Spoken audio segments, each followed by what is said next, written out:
bukan yang dilarang oleh Allah, ya wajib kita lakukan. Umpamanya anak ngambil makan, ya wajib kita ikut walaupun dia orang kafir. Cuma dalam ada batasan. Kalau dia sampai menyuruh kepada kemusyrikan, ya wajib kita tidak mengikuti. Nah, sebab kan ya seperti itu. Kita kan wujud itu pertamanya secara hakikat itu Allah yang mewujudkan kita. Terus kedua nabi kita. Sebab kita itu semuanya dari nur nabi. Ya, yang ketiga itu kedua orang tua kita. Lah umpamanya kita tuh orang tua kita berseberangan dengan nabi dan Allah, ya wajib kita ikuti Allah dan Rasulnya, jangan mengikuti kedua orang tua kita. Tapi bila mana tidak berseberangan perintah orang tua kita yang kafirah itu, ya wajib kita ikut. Ya seperti itu. Ya cuma dalam agama itu bahasanya gini, kenapa? Agama itu yang ada adalah suruhan untuk kita birrul walidain. Tidak ada dalam agama itu Al-Quran atau hadis itu orang tua menyuruh supaya dia kasih sayang kepada anaknya. Sebab beda gitu tuh, beda karakternya, wataknya orang tua itu mengasihi anaknya, tapi anaknya itu beda.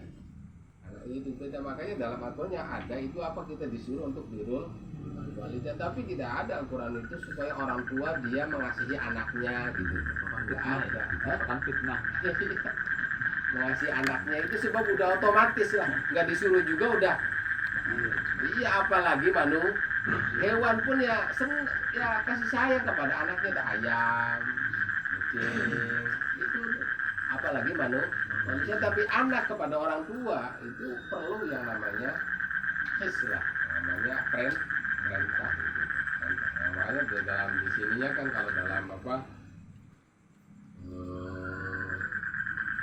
tafsir sawinya wa innama amarullah al-aulad bibirril walidaihim dunal aksi. Kenapa Allah memerintahkan anak-anak untuk birrul walidain tidak sebaliknya? Li'annal aulad jubilu alal qaswah. Sebab yang namanya anak itu ya jubilu alal qaswah. Wa adamu ta'atul walidain, tidak adanya ketaatan kepada kedua orang tua. Wakallafahum, maka ada taklifan untuk anak supaya birrul walidain. Tapi kalau orang tua kepada anak itu tidak ada taklifan. Wa yukhalif alaihim wal aba majbuluna ala rahmah wa syafaqah. Beda dengan orang tua itu majbuluna ala rahmah wa syafaqah bil aulad. Nah, itu tentang kita bersikap kepada orang tua ya, karena memang perintah agama kan tidak ada perintah kecuali memang kebaikannya untuk diri kita sendiri. Makanya seringkali wasiat guru-guru orang tua dulu, kalau kata pengen jaya mulia, pengen sukses hidup, ya udah cari ridho kedua orang tua. Nah, kita kan orang tuanya udah muslim semua ya, udah.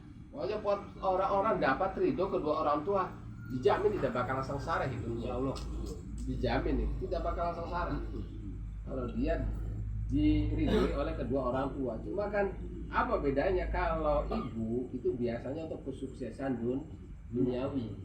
Untuk kesuksesan duniawi ibu itu. Kalau kesuksesan yang sifatnya jasad, kalau untuk kebutuhan roh itu tuh di tangan bapak. Nah, kita kan perlu ada jasad, ada roh. Kesuksesan jasad lewat tangan ibu, kesuksesan rohani lewat tangan bapak. Hanya doa walid waladih kaduain nabi, mati doanya orang tua kepada umatnya itu seperti itu. Ala nabi kepada umatnya. Cuma kita harus yang itu pintar mengambil hati kedua orang tua. Ya pokoknya itu, makanya tuh ada orang hidupnya hadis ini, ada orang hidupnya menemui kedua orang tuanya. atau tidak kedua orang tuanya, salah satu orang tuanya saja, kok tidak mengantarkannya ke surga? Udah keterlaluan manusia itu, udah terlalu aneh gitu, udah bukan kayaknya udah tidak bisa dikatakan manusia gitu. Sebab itu jalan ke surga paling mudah, paling lebar, paling gampang. Kalau kita hidup kok masih ada kedua orang, untuk masuk surga itu sangat mudah sekali itu. Tinggal kita dapat ridhonya aja udah. Makanya ridho apa? Iya, wes ya. Iya. Kok masih ada kedua orang atau salah satunya aja kok tidak mengantarkannya ke surga? Wah, sudah. Itu manusia itu udah terlalu. Makanya ya memang ketentuannya agama itu seperti itu. Nah, itu poin yang pertama. Yang kedua tentang apa? Wah, jadi kalau menyuruh kita kemaksiatan jangan diikuti lah. Ilallahi marji'ukum fa nabiyukum bima kuntum ta'malun, ini juga bentuk daripada wa'dillah. Fa ini wa'dun hasanun liman barra biwalidayh. Itu adalah janji yang baik dari Allah untuk bagi orang yang mau berbakti kepada orang tua gitu. Orang tua tabahuda wa wa'id liman aqwa walidah, dan juga ini ancaman bagi orang yang berani uqul walidah. Jadi ya kita berbaik kepada orang tua itu ada wa'dullah, kita uqul walidah juga ada wa'idillah. Ayatnya ilallahi marji'ukum fa nabiyukum bima kuntum ta'malun. Walladzina amanu wa amilus solihati nudkhilannahum sholihin. Orang yang beriman dan beramal soleh itu sungguh benar-benar saya akan masukkan mereka pada orang-orang soleh. Yusarul mar'u ma'aman ahab. Dan dimasukkannya itu bukan cuma di surga itu. Suatu kita di alam barzakh. Suatu di alam barzakh itu kita udah dikumpulkan dengan orang-orang soleh gitu. Makanya ya orang soleh, orang yang mukmin kumpulnya di Mekah gitu. Kalau orang kafir walaupun dia meninggal di Mekah, walaupun orang Mekah, maka dia akan keluar dari kota Mekah. Ruhnya itu dikumpulkan dengan ruhnya orang-orang kafir yang di seluruh dunia. Orang kita meninggal di Indonesia soleh, ya udah dikumpulkan nanti di Mekah gitu, nggak usah minta meninggal di Mekah lah ya. Jadi yang penting kita sholat ya udah, gitu tuh kan dikumpulkan, bukan cuma di akhirat, bukan cuma di surga, tapi juga di alam barzakh. Suatu kita meninggal itu udah dikumpulkan. Cuma ya ulama itu ada yang mengatakannya di sumur Zam-Zam katanya, kalau orang ada yang di Burhut, ada yang mengatakan dikumpulkannya di Iliyin, kalau orang kafir di sini macam-macam lah. Yang jelas di alam barzakh pun kalau kita iman dan amal soleh akan dikumpulkan kita dengan orang-orang soleh. Wa minan nas may yaqulu amanna billah, itu yang kedua. Wa minan nas may yaqulu amanna billah fa idza udiya billah jala fitnatan nas ka'adabillah. Wala in ja'a nasrun min rabbik la yaqulunna inna kunna ma'akum awalaysa Allah bi alama bima fi suduril alamin. Nah, kita tidak cukup sebagaimana awal daripada ayat ini, ahasiban nas ayyutraku ayyakun amana wa hum la yuftanun. Amanah kita iman itu perlu ada ujian. Cuma sekedar diuji saja sebenarnya, sebagaimana kita emas, dia tetap harus siap diuji, ya namanya mas digosok, bakar.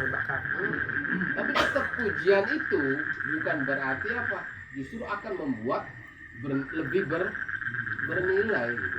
Kita emas akhirnya diuji dengan coba-cobaan. Kalau benar-benar kita itu imannya benar, itu dengan ujian itu bukan kita akan rendah, itu justru akan lebih kalau emas kan kalau udah digosok kan lebih mengkilap ya, lebih kinclong gitu, lebih kinclong. Sebenarnya maka nyatanya seperti itu.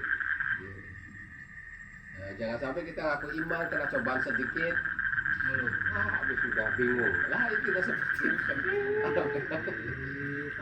Seakan-akan udah di sini dikasih apa cobaan itu seperti kita lagi disiksa di neraka. Itu tuh jangan sampai seperti itu orang beriman itu. Nah itu kalau rasa seperti itu berarti bukan iman, munafik. Wa idza udiya billah jala fitnatan nas ka'adabillah. Itu itu ujian Allah, dianggapnya itu siksaan. Siksaan Allah. Itu orang beriman tidak seperti itu. Justru sebaliknya, di ujian itu kalau emas itu tambah bagus. Lah, keimanannya kalau orang benar-benar iman diuji itu tambah kuat imannya. Kalau diuji itu tambah kuat imannya dengan kesabaran itu, bukan tambah lempem gitu. Ya seperti kan di surat itu kan fazadatum imana. Wa qalu hasbunallah wa ni'mal wakil. Suatu ujiannya berat, imannya tambah kuat. Itu asli orang yang beriman. Jangan kita jadi beriman kalau enak saja, iya kalau iman. Tapi kalau nggak enak, aduh seperti imannya di mana gitu tuh. Tidak seperti itu. Jadi kalau asli beriman, tambah ujian itu tambah kuat iman. Saat orang yang beriman seperti itu. Kalau yang lain awalnya justru dengan ujian itu dibuktikan iman kita asli atau bukannya itu dengan ujian itu.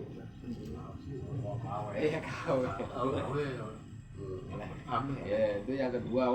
Ketiga waqala kafaril ladina amanu tabi'u sabilana wa nahmil khotoyakum wa hum bihamilina min khotoyahum min syai'in innahum laka atati wa lahum aqtalahum wa qala ma qalihim wa lasaluna yaumil qiyamati amma kanu yaqtarun. Bahwa kita itu jangan sampai terbujuk oleh propaganda atau kita sampai kita menjual apa-apa yang dijual oleh orang kafir. Udah kita ikut saya lah, nanti udah tanggungan semuanya saya itu lah. Tidak, itu bohong semua sebenarnya. Bagaimana kalau agama Nasrani kan ya udah ngikut, yang penting kamu iman dengan ketuhanan Yesus, udah dosa itu bebas kamu tuh, udah dilebur semua, udah enak pisan ya. Enak bisa seperti itu. Tidak seperti itu. Innahum laka dibun. Jangan sampai kita terbuai oleh janji-janji manis. Jangan sampai itu. Jangan sampai. Itu banyak tersebar di mana-mana, ini namanya janji-janji manis. Iming-iming apa? Wah, sudah jangan sampai. Wal yahmilun aqalahum wa aqala maqalihim.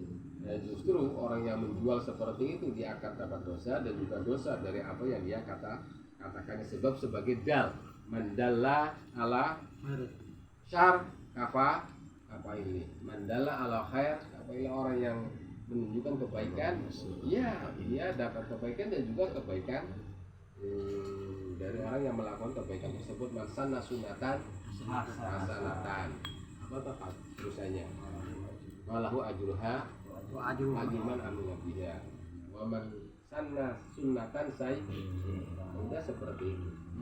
Udah hadirin rahimakumullah, ya pada malam ini pertama tentang masalah birrul walidain dengan permasalahannya bagaimana kasusnya kalau orang tua kita, umpamanya ada orang tua itu kafir.